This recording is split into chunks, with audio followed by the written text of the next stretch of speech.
আজকে ইসলামপন্থীরা ঐক্যবদ্ধ হয়ে রাষ্ট্রের একটা পর্যায়ে উন্নীত হয়ে গিয়েছি। বিরোধী দলীয় আসনে আমরা বিপুল পরিমাণ অংশগ্রহণ করতে পেরেছি। এতটুকু পর্যন্তই আমাদের পরিতৃপ্ত হওয়ার কোনো সুযোগ নাই, বরং আমাদেরকে আরো বহুদূর পর্যন্ত পৌঁছতে হবে। এই গোটা সমাজ, এই রাষ্ট্র ব্যবস্থার পরিপূর্ণ নিয়ন্ত্রণ ইসলামের হাতে, আল্লাহর কোরআনের হাতে যদি আসে, তাহলেই সেদিন হবে আমাদের এই যাত্রার চূড়ান্ত সফলতা। আমরা মনে করি এমন একটি সমাজ ব্যবস্থায় আজ আমাদের প্রয়োজন, ঘুণে ধরা এই সমাজকে পরিবর্তন করার জন্য। যেই সমাজ ব্যবস্থার বুনিয়াদ হবে শুধু মানুষের কাছে জবাবদিহিতার ভয় নয়, বরং আল্লাহর কাছেও জবাবদিহিতার ভয় হবে সেই সমাজের বুনিয়াদ। আমরা সেই সমাজ গড়তে চাই এবং সেই সমাজ গড়ার জন্য ইসলামের বিপ্লব প্রয়োজন। সেই সমাজ গড়বার জন্য আল কোরআনের সমাজ কায়েম করতে হবে। সেই সমাজ গড়ার জন্য আল কোরআনের রাষ্ট্র কায়েম করতে হবে। ইসলামী বিপ্লবের পথে এই জুলাই বিপ্লবকে সর্বপ্রথম বাংলাদেশে রাষ্ট্রীয়ভাবে প্রতিষ্ঠা করতে হবে। এই জন্য জুলাই বিপ্লব পরবর্তী জাতীয় সংসদ নির্বাচনের মাধ্যমে যেই সরকার ক্ষমতাসীন হয়েছে তাদের কাছে আমাদের স্পষ্ট বার্তা হলো এই: জুলাই সনদের ব্যাপারে, জুলাই বিপ্লবের ব্যাপারে কোন ধরনের টাল বাহানা আমরা বরদাস্ত করব না। পরিষ্কার ভাষায় আমাদের স্পষ্ট বার্তা হলো এই যে আপনারা 49.9% ভোট পেয়ে সংসদ নির্বাচনে আপনার সংখ্যাগরিষ্ঠতা পেয়েছেন, আর 68% মানুষ গণভোটে হায়ের পক্ষে ভোট দিয়েছে। কাজে মনে রাখতে হবে 68% মানুষের যে মতামত, তাদের যে ভোটাধিকার এবং তাদের যে সিদ্ধান্ত, সেই সিদ্ধান্তকে ভায়োলেট করে বাংলাদেশের ক্ষমতার মসনদে থাকা সম্ভব হবে না। প্রতিটি পাড়ায় পাড়ায়, মহল্লায় মহল্লায় জুলাই বিপ্লবের পক্ষে আমাদেরকে জনতাকে সংগঠিত করতে হবে এবং সরকারকে স্পষ্ট বার্তা দিয়ে দিতে হবে যে এই জায়গাটায় আমরা নো কম্প্রোমাইজ সিচুয়েশনে আমরা অবস্থান করতেছি। কাজে আমাদের সাথে বাদাবাদি করেন না।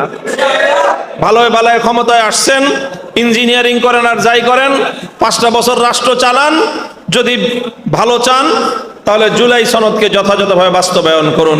তাকওয়া অর্থই হলো জবাবদিহিতা, জবাব দেওয়ার ভয়। দুনিয়ার অন্যান্য সাধারণ জীবন ব্যবস্থা মানুষকে এক ধরনের জবাবদিহিতার ভয় দেখায়, সেটা হলো মানুষের কাছে মানুষের জবাবদিহিতার ভয়। চাই সেটা আদালতের মাধ্যমে বিচার ব্যবস্থার কাছে হোক, প্রশাসনের কাছে হোক, অথবা একজন মানুষের তার দায়িত্বশীলের কাছে হোক, মানুষের কাছে মানুষের জবাবদিহিতার ভয় দেখায়। আর ইসলাম মানুষকে যেমনি ভাবে মানুষের কাছে জবাবদিহিতার ভয় দেখায়, তার চেয়েও বড় মানুষকে আল্লাহর নিকট জবাবদিহিতার ভয় দেখায়। শুধু মানুষের কাছে জবাবদিহিতার ভয় যদি কারো থাকে, সে তখন মানুষের চোখ ফাঁকি দিয়ে অন্যায় এবং অপরাধ করতে চেষ্টা করে এবং অধিকাংশ ক্ষেত্রে মানুষ সেটা সফল হয়। মানুষের চোখকে ফাঁকি দেওয়া মানুষের জন্য বড় কোনো কঠিন ব্যাপার না। আমাদের সমাজে আমরা প্রত্যেকেই মনে করি যে আমাদের সমাজ ব্যবস্থায় রাষ্ট্রীয় পর্যায়ে সরকারিভাবে প্রায় শতভাগ না হলেও 99% সরকারি অফিস, আদালত এবং এর সাথে সংশ্লিষ্ট ব্যক্তিবর্গরা তারা দুর্নীতি করে। কথা বলেন ঠিক কিনা? আমাদের সাধারণ ধারণাটা কি যে 90% নয়, 95% নয়, বরং তার চেয়েও বেশি রাষ্ট্রীয় এবং সরকারি কর্মকাণ্ড নানা ধরনের অন্যায়, অপরাধ, দুর্নীতি ইত্যাদির সঙ্গে সম্পৃক্ত। এগুলো মানুষ কিভাবে করে? মানুষ এইভাবে করে যে মানুষ মানুষের চোখকে ফাঁকি দেয়। দুই একটা ঘটনা মানুষের চোখকে ফাঁকি দিতে পারে না, সেটা নিয়ে তোলপাড় হয়ে যায়। কেউ ঘুষ নিচ্ছে, এটার যদি কোনোভাবে ছবি অথবা কোনো ভিডিও ভাইরাল হয়ে যায়, কেলেঙ্কারি হয়ে যায়, অথচ এই ঘুষ আদান প্রদান, দুর্নীতি আদান প্রদান রাষ্ট্রের সর্বোচ্চ পর্যায় থেকে নিয়ে নিম্ন পর্যায় পর্যন্ত এটা প্রতিদিন প্রতিনিয়ত এর আদান প্রদান হচ্ছে, কিন্তু এটা নিয়ে মানুষ ভয় পায় না। কেন ভয় পায় না? কারণ মানুষ মানুষের চোখকে ফাঁকি দিতে পারে। আর ইসলাম বলে যে শুধু মানুষের কাছে জবাবদিহিতার ভয় নয়, বরং প্রকৃত জবাবদিহিতা হলো আল্লাহর কাছে। তো আল্লাহর নিকট জবাবদিহিতার ভয়ে যদি কোনো একটি সমাজ ব্যবস্থা গড়ে ওঠে, তো প্রতিটি মানুষ এ বিশ্বাস করে যে মানুষের চোখকে ফাঁকি দেওয়া যায়, কিন্তু আল্লাহর চোখকে ফাঁকি দেওয়া যায় না। আল্লাহর চোখকে যেহেতু ফাঁকি দেওয়া যায় না, সুতরাং কোনো মানুষের কাছে, কোনো সমাজের কাছে যদি আল্লাহর নিকট জবাবদিহিতার ভয় এটা হয় সমাজ ব্যবস্থার বুনিয়াদ, তাহলে সেই সমাজ ব্যবস্থায় কোনো অন্যায়, দুর্নীতি, কোনো অপরাধ থাকতে পারে না। আমরা মনে করি এমন একটি সমাজ ব্যবস্থায় আজ আমাদের প্রয়োজন, ঘুণে ধরা এই সমাজকে পরিবর্তন করার জন্য, যেই সমাজ ব্যবস্থার বুনিয়াদ হবে শুধু মানুষের কাছে জবাবদিহিতার ভয় নয়, বরং আল্লাহর কাছেও জবাবদিহিতার ভয় হবে সেই সমাজের বুনিয়াদ। আমরা সেই সমাজ গড়তে চাই, এবং সেই সমাজ গড়ার জন্য ইসলামের বিপ্লব প্রয়োজন। সেই সমাজ গড়বার জন্য আল কোরআনের সমাজ কায়েম করতে হবে, সেই সমাজ গড়ার জন্য আল কোরআনের রাজ কায়েম করতে হবে। কাজেই আমরা আজকে ইসলামপন্থীরা ঐক্যবদ্ধ হয়ে রাষ্ট্রের একটা পর্যায়ে উন্নীত হয়ে গিয়েছি। বিরোধী দলীয় আসনে আমরা বিপুল পরিমাণ অংশগ্রহণ করতে পেরেছি। এতটুকু পর্যন্তই আমাদের পরিতৃপ্ত হওয়ার কোনো সুযোগ নাই, বরং আমাদেরকে আরো বহুদূর পর্যন্ত পৌঁছতে হবে।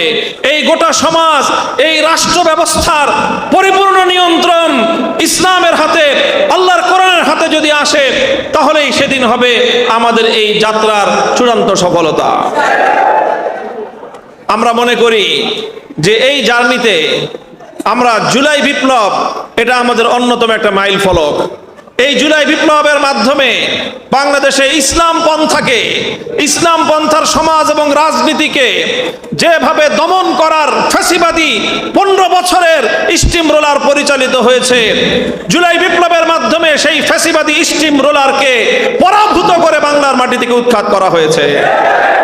এখন আমাদের ইসলামী বিপ্লবের পথে এই জুলাই বিপ্লবকে সর্বপ্রথম বাংলাদেশে রাষ্ট্রীয়ভাবে প্রতিষ্ঠা করতে হবে। এই জন্য জুলাই বিপ্লব পরবর্তী জাতীয় সংসদ নির্বাচনের মাধ্যমে যেই সরকার ক্ষমতাসীন হয়েছে, তাদের কাছে আমাদের স্পষ্ট বার্তা হলো এই: জুলাই সনদের ব্যাপারে, জুলাই বিপ্লবের ব্যাপারে কোনো ধরনের টাল বাহানা আমরা বরদাস্ত করব না। পরিষ্কার ভাষায় আমাদের স্পষ্ট বার্তা হলো এই যে আপনারা 49.9% ভোট পেয়ে সংসদ নির্বাচনে আপনার সংখ্যাগরিষ্ঠতা পেয়েছেন, আর 68% মানুষ গণভোটে হায়ের পক্ষে ভোট দিয়েছে।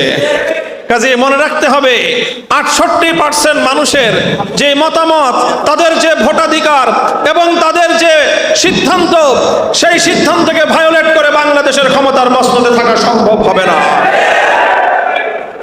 কাজেই আমরা চাই অক্ষরে অক্ষরে জুলাই সনদ যেভাবে স্বাক্ষরিত হয়েছে সেভাবেই বাস্তবায়িত হতে হবে ইনশাআল্লাহ। প্রতিটি পাড়ায় পাড়ায়, মহল্লায় মহল্লায় জুলাই বিপ্লবের পক্ষে আমাদেরকে জনতাকে সংগঠিত করতে হবে এবং সরকারকে স্পষ্ট বার্তা দিয়ে দিতে হবে যে এই জায়গাটায় আমরা নো কম্প্রোমাইজ সিচুয়েশনে আমরা অবস্থান করতেছি। কাজে আমাদের সাথে বাদাবাদি করেন না। ভালোয় ভালোয় ক্ষমতায় আসছেন, ইঞ্জিনিয়ারিং করেন আর যাই করেন, 5টা বছর রাষ্ট্র চালান। যদি ভালো চান তাহলে জুলাই সনদকে যথাযথভাবে বাস্তবায়ন করুন। আল্লাহ পাক রব্বুল আলামিন আমাদেরকে আমাদের লক্ষ্যপানে অগ্রসর হওয়া তৌফিক দান করেন। সুবহানাল্লাহি ওয়া বিহামদিহি, সুবহানাকাল্লাহুম্মা ওয়া বিহামদিক, আশহাদু আল্লা ইলাহা ইল্লা আনতা, আস্তাগফিরুকা ওয়া আতুবু ইলাইক। আল্লাহুম্মা সাল্লি আলা মুহাম্মাদ ওয়া আলি মুহাম্মাদ কামা সাল্লাইতা আলা ইব্রাহিম ওয়া আলা আলি ইব্রাহিম ইন্নাকা হামিদুম মাজিদ। ইয়া হাইয়্যু ইয়া কাইয়্যুম বিরহমাতিকা নাস্তাগীথ আসলিহ লানা শানানা কুল্লাহ ولا تكلنا إلى أنفسنا طرفة عين. اللهم إنا نسألك فعل الخيرات وترك المنكرات وحب المساكين وأن تغفر لنا وترحمنا أجمعين.